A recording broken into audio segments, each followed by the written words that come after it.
Perkenalkan, kami dari kelompok 1 PBL Mikrobiologi. Kami akan membahas judul PBL kami, yaitu uji deteksi bakteri E. coli dan juga jamur Aspergillus niger pada sediaan jamu.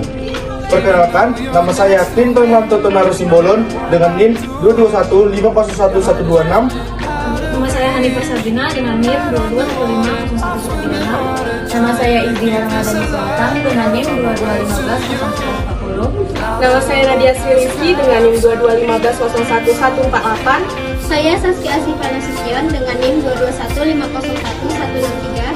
Saya Tazkia Ariel Fitri dengan NIM 221501169. Saya Nasina Arpadia dengan NIM 221501174. Jamu merupakan obat tradisional yang telah diturunkan secara turun-temurun oleh leluhur bangsa Indonesia yang digunakan sebagai alternatif pengobatan untuk menggantikan obat-obat yang mengandung senyawa kimia. Obat tradisional ini berasal dari bahan-bahan alami seperti rimpang, daun-daunan, kulit batang, dan buah. Proses pembuatan jamu sangat erat dengan penggunaan air dan bahan bakunya. Penggunaan air dan bahan bakunya merupakan sumber utama kontaminasi bakteri. Penggunaan air harus dijaga kebersihannya pada pembuatan produk segar. Oleh karena itu, perlu kita lakukan uji kontaminasi bakteri dan jamur pada jamu-jamu pasaran yang ada di Indonesia.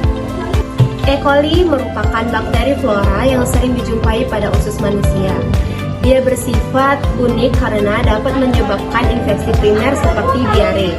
E. coli adalah bakteri gram negatif yang termasuk dalam famili Enterobacteriaceae yang ada di dalam tubuh manusia, bergerak menggunakan flagel dan berbentuk batang atau biasa disebut dengan kokobasi. E. coli merupakan bakteri anaerob fakultatif yang dapat hidup pada keadaan aerob maupun anaerob. Oksigen digunakan untuk sumber karbon dari luar yang berfungsi sebagai tenaga untuk tumbuh baik secara oksidatif. Hidup anaerob dengan menggunakan cara fermentasi sebagai penghasilan energi untuk kelangsungan hidupnya. Hasil diskusi kami, salah satu metode yang kami gunakan yaitu metode MPN atau Most Probable Number, yang digunakan untuk mendeteksi konsentrasi terdekat dari bakteri yang dapat memfermentasi bakteri seperti kloroform dan E. coli, yang melibatkan tabung Durham untuk menangkap hasil gas fermentasi. Pada metode MPN ini dilakukan melalui 2 tahap. Yang pertama ada uji praduga dan uji penegas. Uji penegas ini atau confirmative test dilakukan untuk meyakinkan bahwa uji coliform itu disebabkan oleh adanya bakteri coliform. Batas maksimum MPN pada coliform dan E. coli yaitu kurang lebih 3/ml. Identifikasi apakah ada bakteri E. coli pada jamu, kita menggunakan metode identifikasi bakteri dengan menggunakan media NDA, yaitu media eosin methylene bloagat, di mana media ini dapat mengidentifikasi bakteri yang mampu menfermentasikan laktosa serta bakteri gram negatif. Pada media ini terdapat laktosa, di mana jika terdapat E. coli di dalamnya, maka media akan berwarna metalik hijau dan juga bintik kehitaman pada koloninya. Hal itu disebabkan karena E. coli memfermentasikan laktosa, serta terdapat iosin D dan juga metilindru, di mana dapat mengidentifikasi perubahan pH serta menunjukkan pertumbuhan bakteri gram positif. Deteksi bakteri E. coli dengan catatan.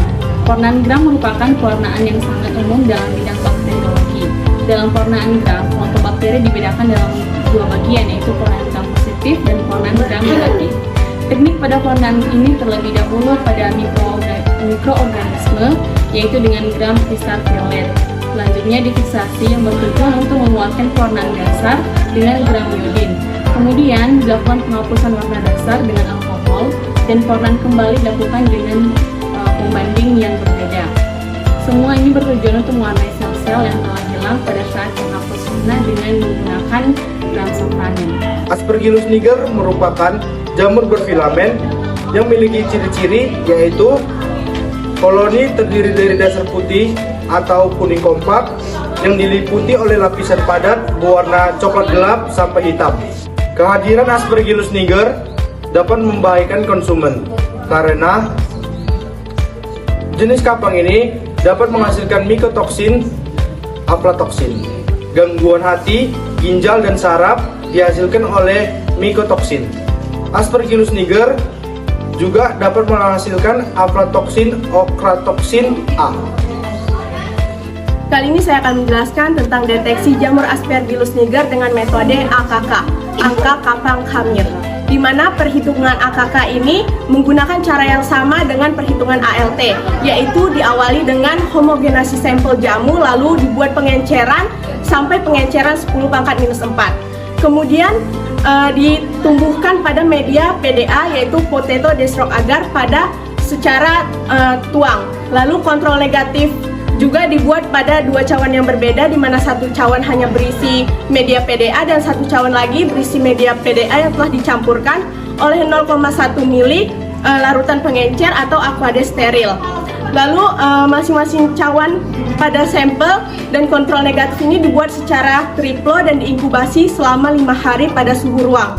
Kemudian diamati pertumbuhan dan dihitung jumlah koloni yang tumbuh. Koloni forming unit ini dihitung pada setiap cawan yang menunjukkan jumlah koloni 10 sampai 150 koloni. Deteksi jamur Aspergillus niger dengan menggunakan metode makroskopis.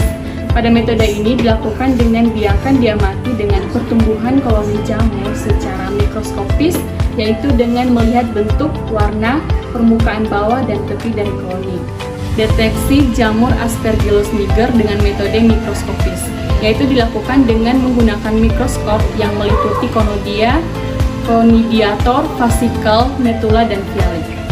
Sekian video edukasi dari kami. Kiranya ilmu dari kami dapat dijadikan tambahan wawasan oleh teman-teman semua. Apabila kami ada kekurangan ataupun kesalahan dalam pengucapan, kami meminta maaf. Terima kasih. Bye-bye!